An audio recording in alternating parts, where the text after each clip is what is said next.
You check your accounts one evening, add everything up out of curiosity, and there it is. 6 figures. $100,000 sitting across your checking, your savings, maybe a little in an old 401k from a job you left years ago. For a second, you feel something close to pride. You did it. You're not living paycheck to paycheck anymore. You made it. And then, almost immediately, a different feeling creeps in. What am I actually supposed to do with this?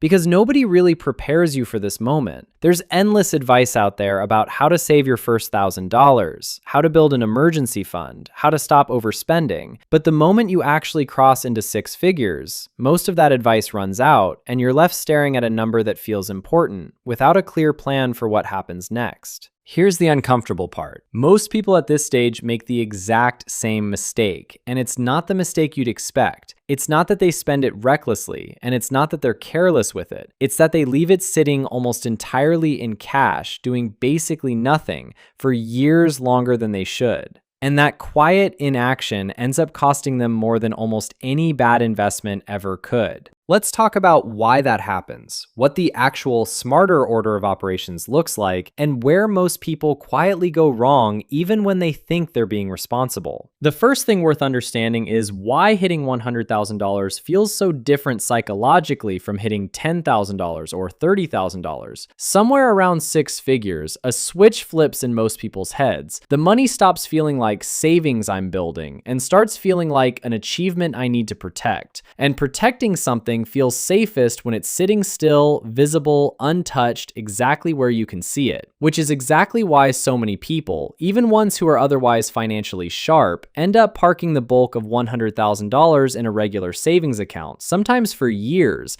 without ever really moving it anywhere else. It feels responsible, it feels safe, and that's precisely the trap.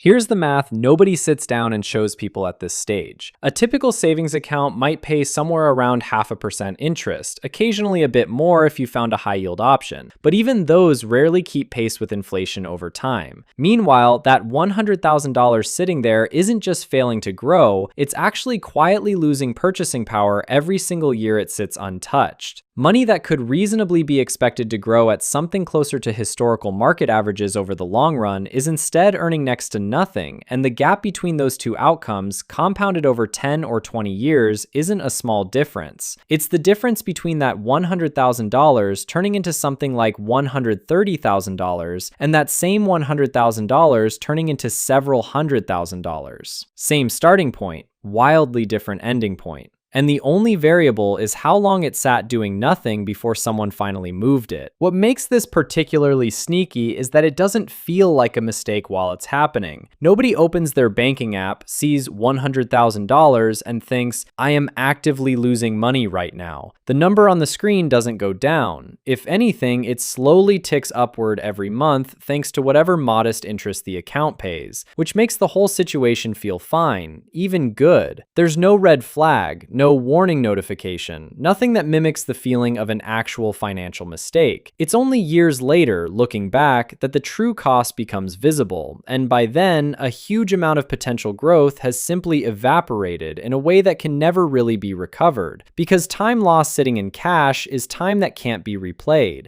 There's also a comfort trap that compounds this even further. Once someone gets used to seeing a certain number in a familiar account, checking it becomes a small ritual, almost soothing.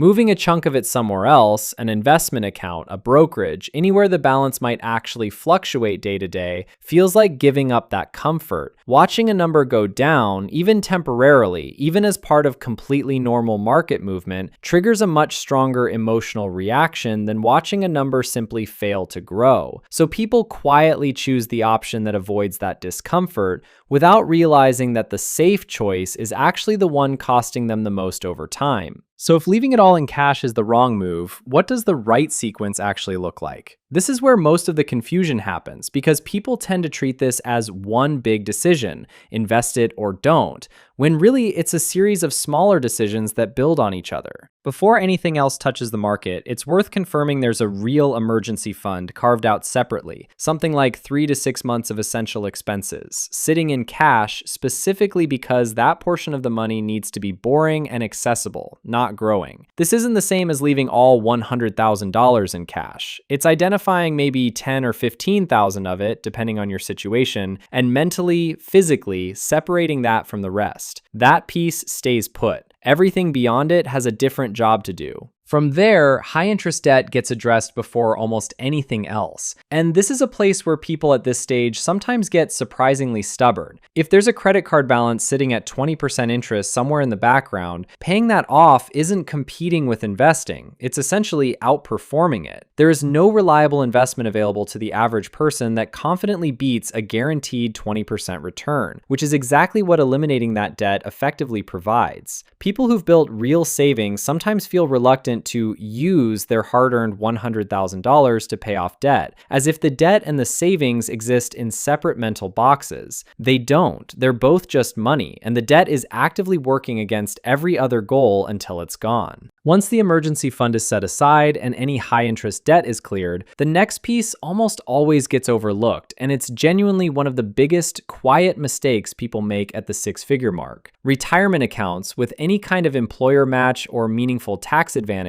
should usually be maximized before money goes anywhere else, because that space is essentially free money and reduced taxes that simply isn't available once the year closes out. An employer match on a retirement contribution is, in a very real sense, an instant guaranteed return before the money has even been invested in anything.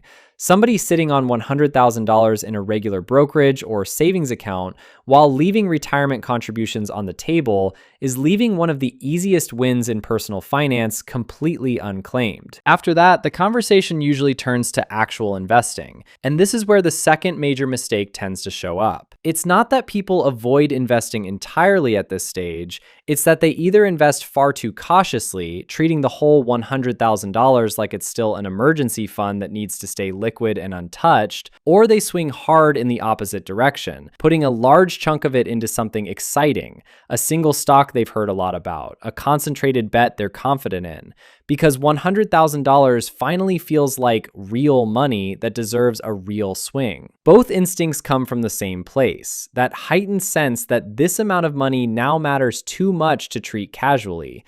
And both instincts tend to produce worse outcomes than simply building a diversified, low-cost portfolio and adding to it consistently over time. There's also a specific version of this mistake that deserves its own mention because it's incredibly common and rarely talked about directly, which is people who are extremely comfortable with market risk in theory, but keep the money sitting in cash anyway simply because they don't know where to start. Not fear exactly, more like decision paralysis. Too many account options, too many fund choices, too much conflicting advice online, and the path of least resistance ends up being doing nothing at all, which quietly becomes the most expensive option of all the ones on the table. And this is usually where the account type confusion creeps in and makes everything feel more complicated than it actually needs to be. People hear about traditional retirement accounts, Roth versions, taxable brokerage accounts, health savings accounts that double as investment vehicles, and instead of picking one reasonable starting point, they freeze,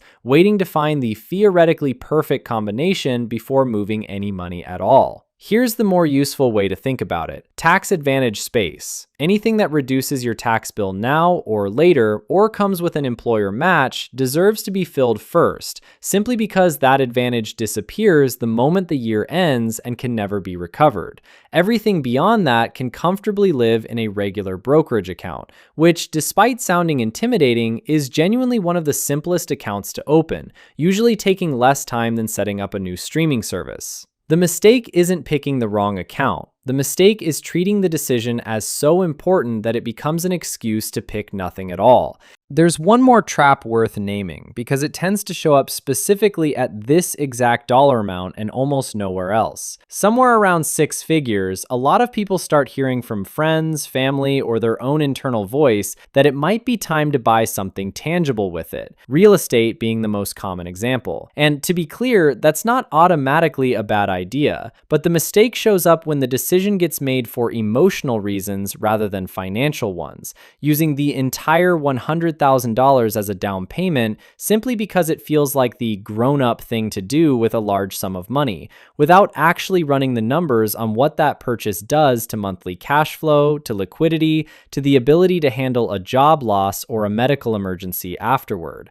A big purchase made from pride looks identical to a big purchase made from genuine planning right up until something goes wrong, and only one of those two people has room to absorb it. Let's actually walk through what a reasonably smart allocation of $100,000 might look like once someone works through this properly, not as a rigid formula, but as a way of thinking about it. A portion, maybe 10 to 15%, stays in cash as that true emergency cushion, untouched and boring on purpose.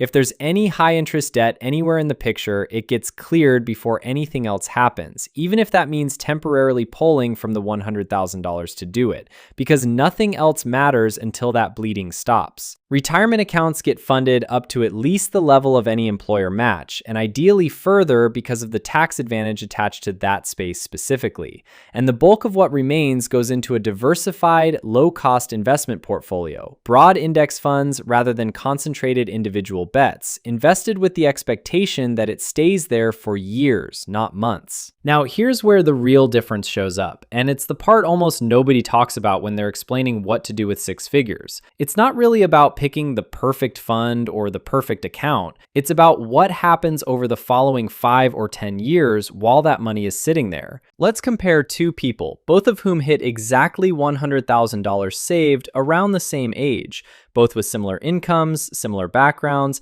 nothing dramatically different between them at the starting line. The first person feels genuinely proud of hitting six figures and decides the smartest move is to protect it. They move it into a high-yield savings account, feel good about the interest it earns compared to a regular checking account, and largely leave it there, adding to it occasionally, but never really moving beyond cash because investing still feels intimidating and the market still feels risky. 10 years later, that $100,000 has grown modestly, maybe into something in the range of $130,000 to $150,000, depending on rates over that period, which sounds fine in isolation until you look at what it could have become. The second person goes through the same exercise, carves out a real emergency fund, clears out a lingering credit card balance, maxes out the employer match sitting unclaimed in their retirement account, and puts the rest into a diversified portfolio they leave alone and continue adding to. 10 years later, assuming something reasonably close to long-term historical market averages, that same starting point has grown into a considerably larger number, often more than double what the cash-only approach produced over the identical stretch of time. Same starting amount, same amount of time. The only real difference was what happened to the money in the months right after it crossed six figures. Not some elaborate investment genius, just a handful of ordinary, unglamorous decisions made in the right order. And this is really the heart of why most Americans get this particular moment wrong. It's rarely a dramatic mistake. Nobody's out here blowing $100,000 on something reckless in one afternoon. The mistake is almost always quieter than that. It's simply inertia. It's the comfort of watching a number sit still and feel safe, while inflation and missed growth slowly work against it in the background, invisible enough that it doesn't feel like a mistake happening in real time. So if you're sitting somewhere close to this number right now, or you can see it coming in the next year or two, the real question isn't really what's the one best investment. It's whether your money currently has a job, or whether it's just sitting there because moving it felt like too much to figure out. An emergency fund with a job,